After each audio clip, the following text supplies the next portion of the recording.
चूना छिड़का जा रहा है। हैरान हूं इस प्रशासनिक व्यवस्था पर, इस सिस्टम पर, कि हम क्या थे और क्या हो गए। आज 18 बच्चे कहां हैं किसी को पता नहीं। मां का दर्द मां से बेहतर कोई नहीं जानता।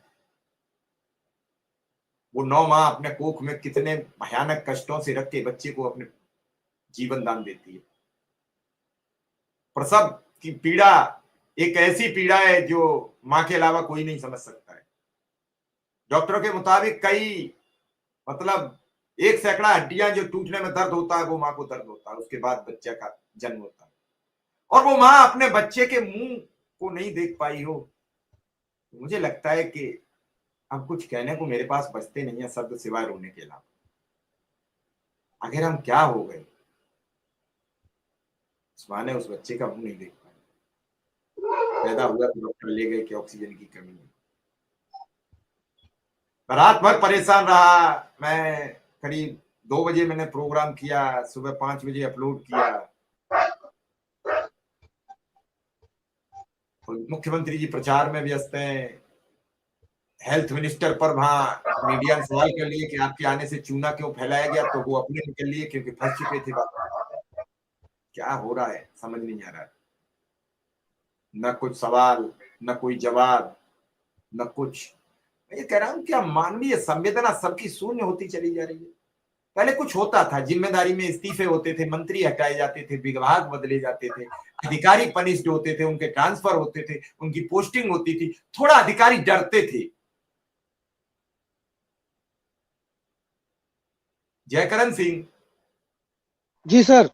अब ऐसा आश्वासन दिख रहा है कि चुनाव के बाद कुछ शिक्षा मित्र का जी वक्त बदलेगा, या फिर ऐसे ही बात करते हैं कि आया राम गया राम, तू चल मैं आता हूं और चुपड़ी रोटी खाता हूं, हरी डाल पर बैठा हूं, ठंडा पानी पीता हूं। ये हम पोएम पढ़ते थे जी जब हम पढ़ते थे प्राइमरी में। क्या जी सर, यही मैंने सब भी चलता पढ़ी है रहेगा? सर। यही सब चलता रहेगा। लोगों के परिवार सर नष्ट जो होते मैं हैं। अब परिवार अपने बचाने का वक्त आ गया है। अब शिक्षा मित्र नहीं बचाना। शिक्षा मित्र तो जो कुछ होना था उसका स्वाहा हो गया है। अब उसका जी सर। बच्चा पढ़ रहा है।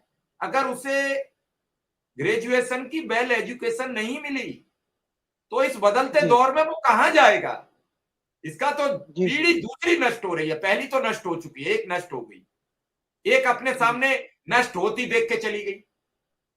आपके जी माँ बाप आपके परिवार को दुखी होते देखते या तो चल बसे या है तो वो दुख सहन नहीं कर पा रहे। जी और आने वाली पीढ़ी आप खुद देखते देखते नष्ट हो रही है। क्या किया जाए।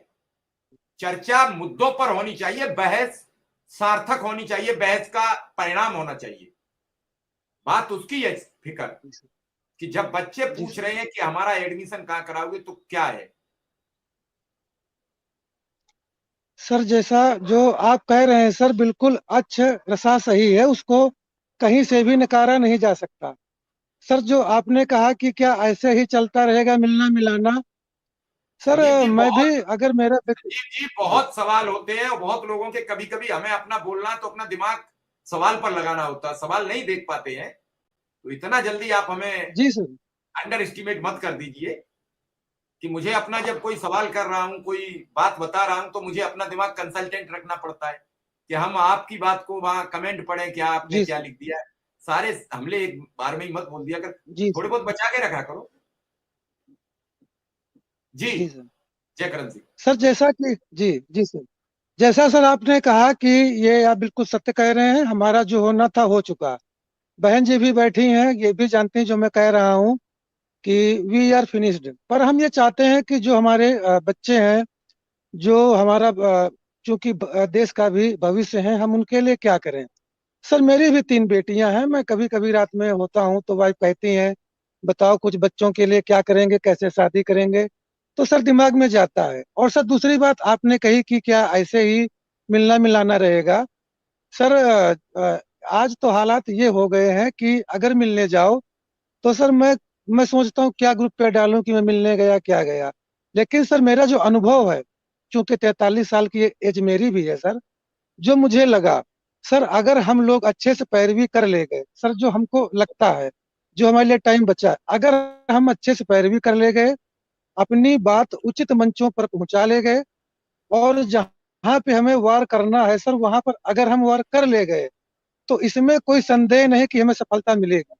लेकिन सर अगर हम घर पर हाथ धरे बैठे रहे और हमने अपने आप को हार मान ली, ये मान लिया कि अब कुछ नहीं होगा, शिक्षा मित्रों का कुछ नहीं होगा, सरकार कुछ नहीं करेगी, तो सर कुछ नहीं होगा। अब तो सर बस हमें अपने धैर्य को बनाकर रखना है, और हमें सर कैसे भी हाल में हमें बाजीगर बनना पड़ेगा, हमें हारी बाजी को भी कैसे न कैसे भी जीतना पड़ेगा। और सर हमें पूर्ण विश्वास है, मैं ईश्वरवादी हूँ, हमें पूर्ण विश्वास है कि हम हारी हुई बाजी को जरूर जीतेंगे सर। और मैं अपना तन मन धन सर 24 घंटे लगा दूंगा सर। भगवान से प्रार्थना है, प्रभु हमें बीमार मत करना। और सर हम पैरवी करेंगे, और मेरा सभी भाई बहनों से निवेदन है कि जो भी व्हाट्सएप के ग्रुप हैं, कुछ भी सरकार के विरोध में मेरा हाथ जोड़ के सबसे निवेदन है, मत लिखें। आप अच्छा नहीं कह सकते, बुरा भी ना